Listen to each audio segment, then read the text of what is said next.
This episode is brought to you by Drizzly. If you look for it, every day has cause for celebration. Celebrate a friend for their promotion, baby, wedding life thing. Celebrate yourself for keeping the couch warm. It's no easy feat, especially if it's a big couch. Or maybe you just want to celebrate living in 2022 where you can get beer, wine, and spirits delivered from Drizzly in under 60 minutes without leaving said couch. No wonder Drizzly is the #1 app for alcohol delivery. And remember to share the love. You can get alcohol delivered to your friends and your coworkers. What a nice surprise. Right now, Drizzly is giving all new customers $5 off their first order with the code FAST5. So download the Drizzly app or go to drizzly.com. That's spelled DRIZLY.com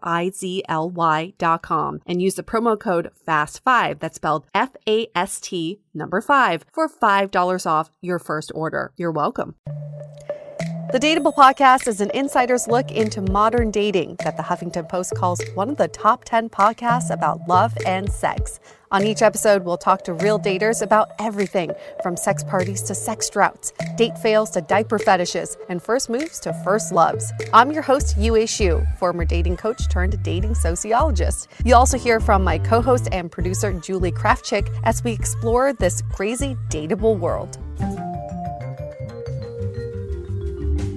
Hi, Dateables and Brunchables. Welcome to Brunch Talk by the Dateable podcast. Happy Sunday, happy brunch, happy it all, and all the fun stuff that's happening today. We want to bring you another question of Brunch Talk where, this is the time for us to answer all the questions you've all emailed in or DM'd in. And these are the questions that you're probably discussing over brunch right now. Such common questions that definitely Julie and I have gone over many, many times before. Yes, and keep them coming. We're getting a lot of really great questions through Instagram DMs, but also hello@Dateable Podcast. That's the best place. Just send them. TBD, we'll probably put something on the website that you can also submit them. That would be a good place too. I think the Brunch Talk has been really fun for us. So it started off as an experiment, but we're keeping it going because people have said they're looking forward to the brunch every Sunday to get their weekend, rolling on that Sunday fun day. So we're going to keep it going. I think people can submit on the website, right? Just a contact form. They can, yes. It would just go to our normal submissions, which I guess is a good call out because we're starting up season 15, which is nuts. Every time I hear the double-digit numbers, it always makes it feel crazy to me. But we're starting to recruit for that too. So while you're at it,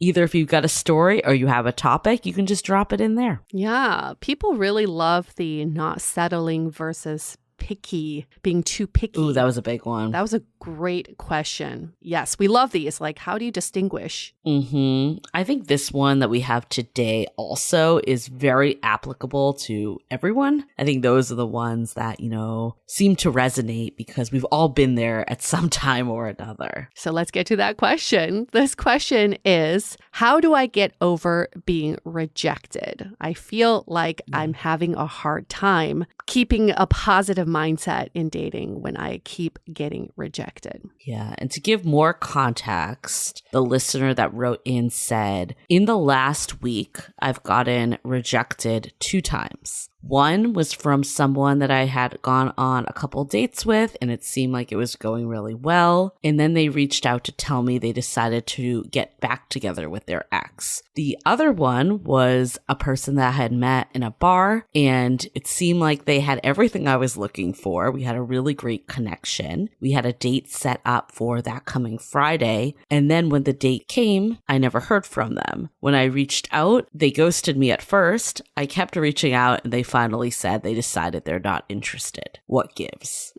You've all heard the phrase, rejection is redirection, and it's easier said than done, but it's true. I don't love that we have this word rejection anyway, because most of the no's in life are redirecting you to the yes that's fitted and suitable for you. And in dating, not everyone's going to be your match. And 99% of people are not going to be your match. So rejection or the redirection is something expected. If you're getting the no's, that's a good thing. It means you're getting yourself out there. That's a great thing. And now you know what you like, what you don't like, and it helps you narrow down to the person who is right for you. So ultimately, rejection sucks because our ego's at stake, but redirection is the ultimate way to look at rejection, and it just redirecting you to the right person. Yeah. I think the reality too is we don't know where anyone is in their dating journey. No. So the examples that this person submitted too, right, is this person decided to get back with their ex. That could have zero to do with you whatsoever. Totally. It's not because they went on a date with you and then decided their ex was better fit. Or maybe they did, and that's okay too, because essentially like that isn't your person if they really believe someone else is a better fit for them. But there's a good chance that they just had all this stuff. And also if it's an ex, they've had years and years, even months of built up rapport where you're just not going to get that on 3 dates. So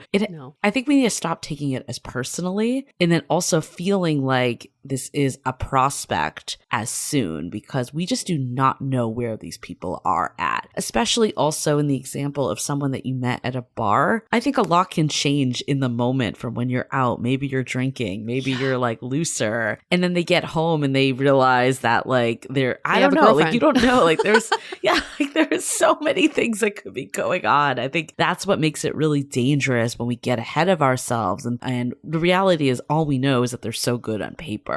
We don't know if they're going to have good follow through. We don't know if they're compassionate. We don't know if they're honest. We don't know anything about this person that we met for what? I know at a bar, it's probably an hour max, if even. You're probably kind of coming in and out of this person, like a few minutes here, a few minutes there. All you got was physical connection is the truth of it. So I think first and foremost, we need to stop taking it personally, because little of the time does it actually have to do with something we're doing. It's either that we're just not compatible, which isn't a reflection of ourselves, or they have something else going on in their lives that we have no idea about. And it ultimately doesn't matter, right? Even if it's, maybe they just like, okay, I decided that I'm not really into you. I'm not going to pursue you. That is okay. Why would you want to be with someone who doesn't want to pursue you? So there's no need to even force it. I get it. Rejection sucks because 1, it hurts our ego, and 2, it crushes this future dream that we've built after we meet someone. Oh my gosh, that we can't like do this and that together in my fantasy here. And that's the problem with modern dating, is that we create a world that does not exist when we meet someone. And then also our ego's always in the way. So that creates fear, that creates this, that's just hurt and the disappointment. But the faster we can shake it off and move on, the faster we can meet the people who are right for us. So think about it as rejection is almost like practice, like you're practicing for the sport of modern dating.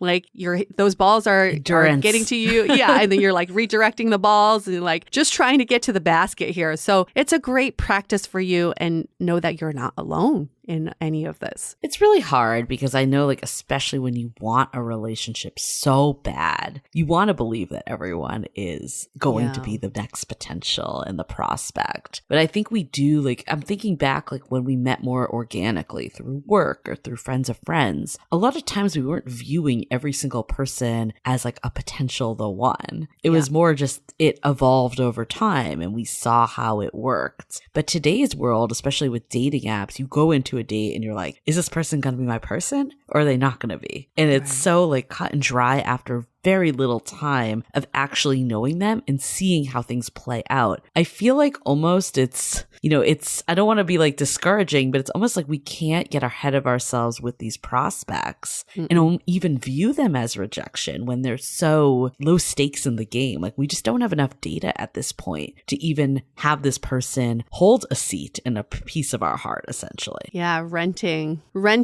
for free in your mind space. And I can look back, and I think everyone should do this exercise just for funsies, but look back to all the times that you were rejected that really hurt you or disappointed you, and then how that redirected you. I can pinpoint, though, that one rejection that really hurt. I've talked about him before, this New York guy that I was pining after for years, and ultimately he was like, I don't want to be with you. And that's what gave me the kick in the butt to like move. So I went to Beijing for 2 weeks, ended up staying for 2 years. It was absolutely life-changing. My life today would not be the same. And I have him to thank, because if he didn't do that, I would have stayed in New York, kept pining after him, had this life that I was not happy with. And he gave me that kick in the butt to change my life and to get in the driver's seat. So thank you for that rejection. And we can all look back to those winning moments of rejection.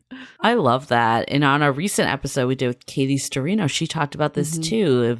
This is like not, I don't even know if I'd say this is rejection, but just even like the fallout of a big relationship when she got divorced. I mean, you can look at it rejection if you really choose to look at it that way. I think, again, a lot of it's how do you reframe what rejection means. But she said she would not have been able to start a company if it wasn't because of this redirection. So I think that's huge. But also, it could redirect you to the right person. I know before I met my current partner, I felt like I got rejected more than I ever had in my entire life. And I think it's because I was putting myself out there more and I was giving people a chance and being more open with people and not being the first to say, like, I don't think this is a fit. Because in a way, it's a shield when you're the one that's always rejecting. Yes. Because you can't get hurt that way. And I was definitely under that mindset thanks to conversations we'd have on this podcast. I remember one that stands out was when we talked to Logan Ury, who's the director of relationship science at Hinge and wrote a book, How Not to Die Alone, about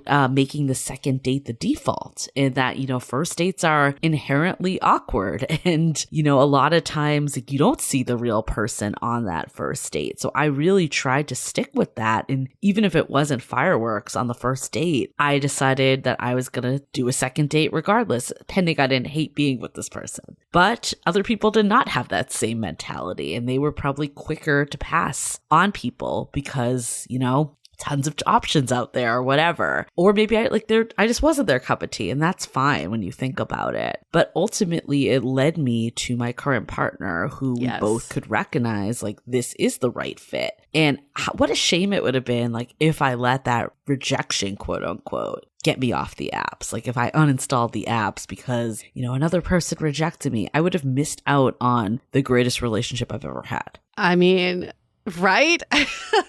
It's like hindsight is 20/20, but you don't need to get to the hindsight part. You can just look at it from today. All good things happen on the other side of fear. And when we are uncomfortable getting out of our comfort zone and we're getting the no's, it just means the change is happening. It's a really good thing. Rejection therapy is something people use. And we've talked about it on previous episodes. Rejection therapy is when you go out and seek the no's. Go and ask for things, expecting the no's, and you'd be surprised how it equips you with the armor to deal with rejection in the future. And one of my favorite people that I follow is Jia Jiang. He wrote a book about rejection therapy, and he went on this journey of just seeking the no's, and now he's created a whole business around it because he feels almost invincible, because it's like when you're not afraid of rejection, that's when you get the things that you truly want. I love that. And it's not just, you know, rejection therapy for dating in this exercise, right? It's like asking for ridiculous things like a free drink or something that you just know you're not going to get. And maybe you'll pleasantly be surprised and you will get it. But you're kind of expecting that it won't happen because why would someone just do this randomly? So I love this idea of taking rejection out of just dating and putting it in everyday life. And I think women, especially hetero women, have trouble with rejection because we've been told like, we're not the ones that pursue. We're not the ones that go out and make the move. So I think when it already feels a little unnatural, and of course that's not today's world, like women are making the first moves, but we have years and years to catch up essentially to building the shield of armor that we kind of just don't give a fuck, right? Like we take it personally still because we're not prepared enough. This might be new to a lot of us of putting ourselves out there or asking someone on a dating app if they want to meet up as the first move, or you know, calling that person that you went on a date when you haven't heard back. All this is new. And I think the only way to get that armor and just keep going and that perseverance is to do it, right? Like the first couple times it's going to sting your ego. But if you never do it, you're never going to build that up.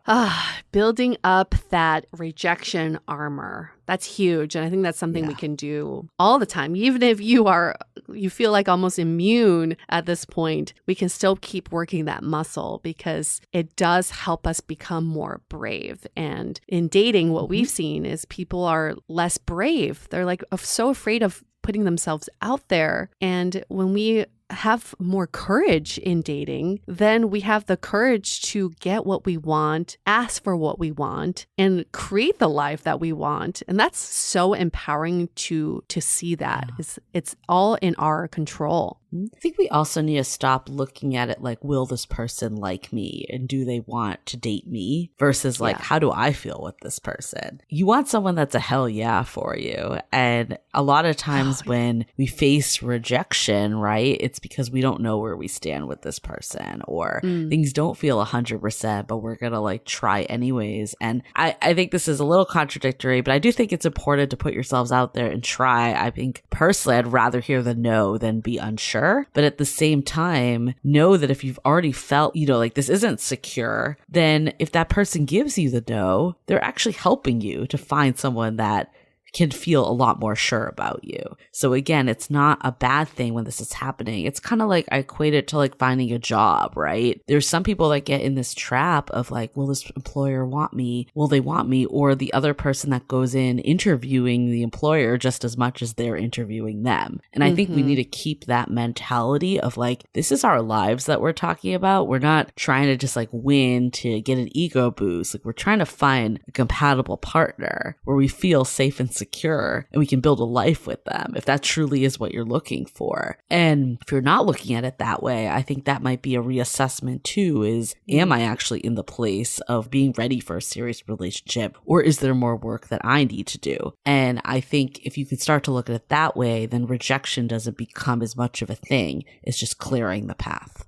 As sick as this may sound, there's something really beautiful about rejections where that it does make you feel you really covet the person who is right for you. Imagine if you just didn't get rejections and everybody was a yes, then how do you really treasure the person you're with? And you're like, oh, I can get like everybody, right? But it's because of the no's that makes the yes so much more special. And I think that's why we fall in love, because we think it's not it's not like every day walking down the street, I can fall in love with anyone. It's that this is someone special. This is a special relationship. So again, as sick as that sounds, it's like we need the rejections for us to really treasure and appreciate the yes people in our lives. I love that. I think another piece of it too, in this example that was sent into us, is it stings extra hard when it happens back to back, for sure. Yeah. And some of that is going to be unavoidable. Like that's just some of the part of dating. But I think a big piece of it too is how are you balancing dating with other parts of your life? And how are you vetting these people too? We talked about expectations and,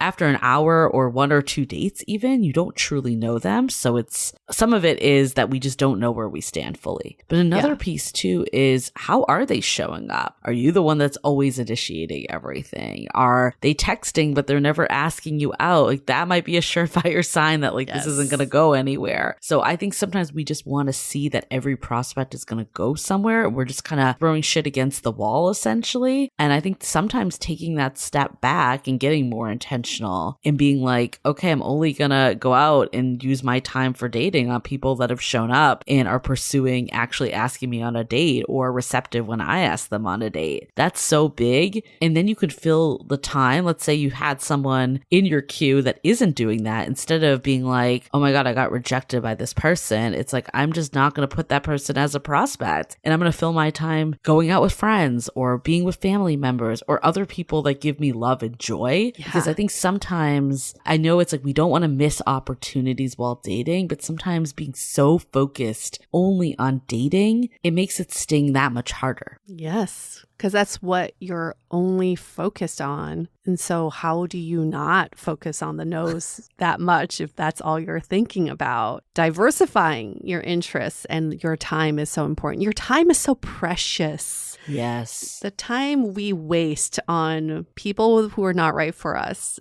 moping around because someone said no or didn't want to go out with us. It's just time wasted. That time could be refunneled to the people who truly love you in your lives, the things that that really matter, cultivating interests and hobbies. It's just like the way we spend our time, and our time is so limited on Earth. Think about that. Why do we want to waste it on things that just really don't matter to us in 10 years from now, or even like in a week from now? You're probably going to forget about this. So I just think about this all the time. It's like, if I'm spending my time like currency, where do I want to spend most of my currency here? Yeah, that's such a good point. If the goal of a relationship is to find love and to feel connected to other human beings and to feel seen and heard, I would so much rather funnel that into that existing network you have, or building other ways to do it in addition, than to give people that simply don't deserve your time that mental energy. Nope. I think for me, a big turning point was when I went through like kind of that like heartbreaking breakup, like my first breakup that like really shook me to the core. And I remember after that, I was like, all these people that I went on like 1-2 dates with, I can't believe I even gave them any energy. Like I don't ever want to give any of the like tears or anything. I want to save it for the real heartbreak. And not that I really want that either, but at least like that person that matters. Was someone that had shown up for me, and vice versa. It was a relationship. Like these people that you have like these, you know, fleeting interactions with, like I quite frankly just like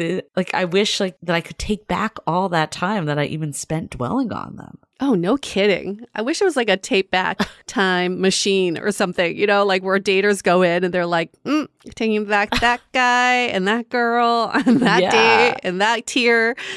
And then we can use all that time for future indulgences. But we can't do that. So wouldn't you rather just in the moment know that you don't want to do that in the future, thinking about taking back time so you can just manage your time better? Yeah. And I think sometimes it's unrealistic to not feel anything. So I do like the exercise of like time boxing of like, okay, for one day, I'm going to be disappointed. I'm going to like let myself feel what I need to feel. Yeah. But then after that, I'm going to, you know, have this reality check of like, I didn't know this person very well, or, you know, this just isn't the right fit for me. Like the better things are coming. I think the optimism is so important, and it can be really, really hard, especially if you've had these string of rejections. But like we were saying earlier, it'd be such a shame if you let these cut you off from something freaking amazing. Yeah.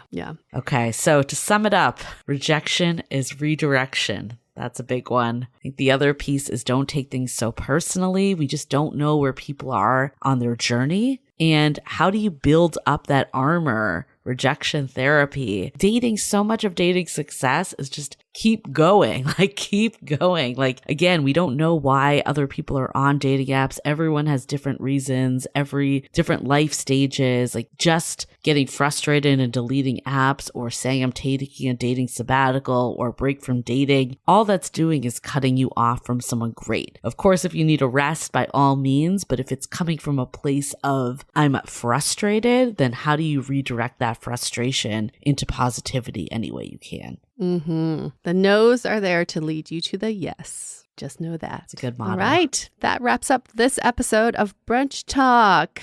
Rejection therapy is a great thing to look into, and send us those questions. We are going to do these every week. So more questions, the better. Thanks again for this question. And we will see you all next week for a Brunch Talk. See you next week. The Dateable Podcast is part of the Frolic Podcast Network. Find more podcasts you'll love at frolic.media/podcasts. Want to continue the conversation? First, follow us on Instagram, Facebook, and Twitter with the handle @Dateable Podcast. Tag us in any post with the hashtag StayDateable, and trust us, we look at all of those posts. Then head over to our website, dateablepodcast.com. There you'll find all the episodes as well as articles, videos, and our coaching service with vetted industry experts. You can also find our premium Why series, where we dissect, analyze, and offer solutions to some of the most common dating conundrums. We're also downloadable for free on Spotify, Apple Podcasts, Google Play, Overcast, Stitcher Radio, and other podcast platforms. Your feedback is valuable to us, so don't forget to leave us a review. And most importantly, remember to stay dateable.